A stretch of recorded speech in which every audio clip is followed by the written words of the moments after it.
Was there a mix-up at the hospital? Because it feels like the doctor sent these characters home with the wrong publisher. Welcome to WatchMojo.com, and today we'll be counting down our picks for the top 10 Marvel characters that should be in DC. Before we begin, we publish new content every day, so be sure to subscribe to our channel and ring the bell to get notified about our latest videos.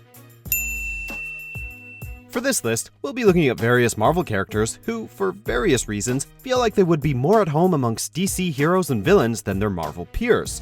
Sure, DC and Marvel share a lot of similarities, but DC tends to have a roster of more old-school characters as well as the grittier, darker, more supernaturally inclined, while Marvel occupies a more modern middle ground. Number 10. Morbius the Living Vampire. Morbius might be a fan favorite Spider-Man character, but he's never really spread his wings, so to speak. He's got a great character design in the makings of a classic tragic anti-hero, but his status as a vampire means that he simply doesn't have much space to operate as a part of the Marvel universe, regardless of the fact that his vampirism is scientific in origin. One of the big differences between Marvel and DC is how well the latter has fleshed out more supernatural horror realms of its universe. Morbius vs. Man-Bat? Morbius, member of Justice League Dark? At DC, the character could really flourish. Number 9. Prowler. The ultimate version of the Prowler, Aaron Davis, plays an important role in the Marvel Universe as the uncle of Legacy Spider-Man Miles Morales. Apart from that, however, he doesn't really get his due. The original Prowler, Hobie Brown, made his debut as a Spidey villain back in 1969 as a cat burglar, but is generally relegated to the role of B-list villain turned mercenary and occasional hero.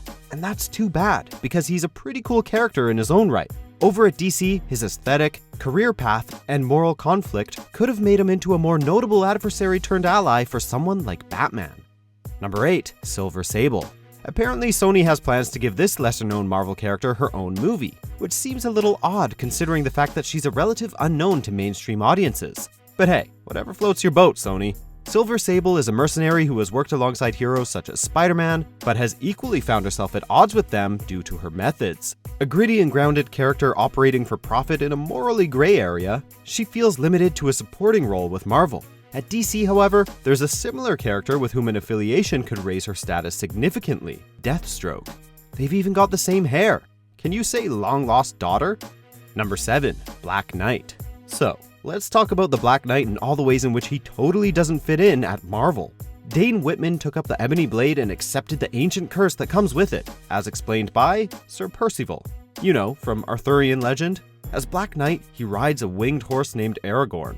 To say that this guy doesn't fit in with the Avengers is the understatement of the century. Sure, he's got a leather jacket and jeans at some point, but that only made the helmet and sword somehow sillier. Alongside the likes of the demon Etrigan and the various demon knights, however, he'd be right at home. Number 6. Ghost Rider. This total badass is a ridiculously unique character who still doesn't get nearly as much love as he deserves, but that which makes him special also makes him a notable outlier in the world of Marvel.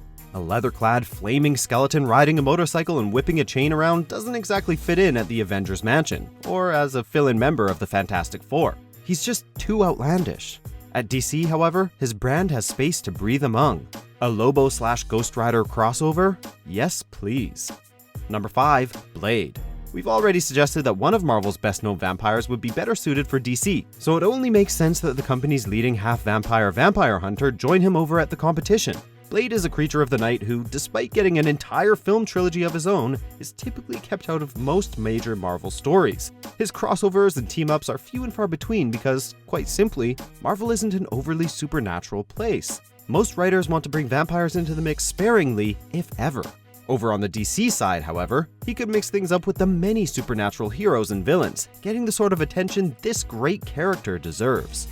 Number 4. Sentry. Marvel's characters usually have specific power sets based on their origin or theme.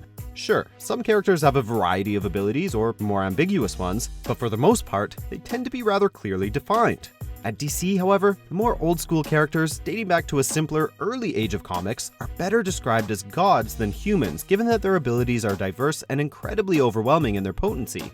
Superman, Wonder Woman, Captain Atom, and Shazam are just a few such examples that come to mind. Marvel's Sentry, described as having the power of 1,000,000 exploding suns, is wildly overpowered in his universe, but at DC, he'd be in good company. Number 3. Hercules. Thanks to Wonder Woman and her Greek origins, when it comes to Greco-Roman gods, DC has got a monopoly, having created a rich tapestry of stories and characters involving them. Though Marvel does have a pantheon of its own, Norse mythology is the leading old-school religion because of the popularity of Thor. This similarly muscular, old-fashioned hero pretty much guarantees that Hercules remains relegated to the sidelines, only getting called in as a Thor replacement when the God of Thunder is otherwise occupied. DC has their own Hercules, but he's not particularly well developed. While he's certainly underused, Marvel's Hercules has personality and could really flex his muscles in the DC universe. Number 2. Daredevil. The devil of Hell's Kitchen operates best under the shadow of darkness, when his heightened senses give him the greatest advantage over his adversaries. This is something that the Netflix television series has really embraced, allowing the character's dark side to shine through. Unfortunately, being a night owl also limits the number of friends Daredevil has to play with, as the A-listers like the Avengers and X-Men all tend to go on more daytime adventures than anything else. Sure, he's got numerous team-ups over the years and has experienced plenty of success, but can't you see him teaming up with Nightwing or Batman? And doesn't it make a whole lot more sense? Number 1. Moon Knight. This distinctly dark Marvel character feels like a what-if comic book interpretation of what Batman might look like if he were to become truly unhinged. A mercenary turned brutally violent vigilante, Mark Spector wages a one-man war on crime, and the judgments he hands down are admittedly severe.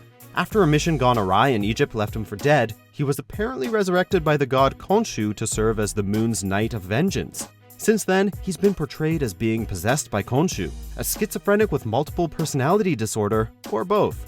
At Marvel, this character is frequently sidelined in favor of more accessible characters, but at DC, he could be a leading man. I will not allow this Spider-Face villain to stand in your way. I, the Moon's Knight of Vengeance, must carry out your luminous will. Are you seriously talking to the moon? Do you agree with our picks? Check out these other great clips from WatchMojo and be sure to subscribe and ring the bell to be notified about our latest videos.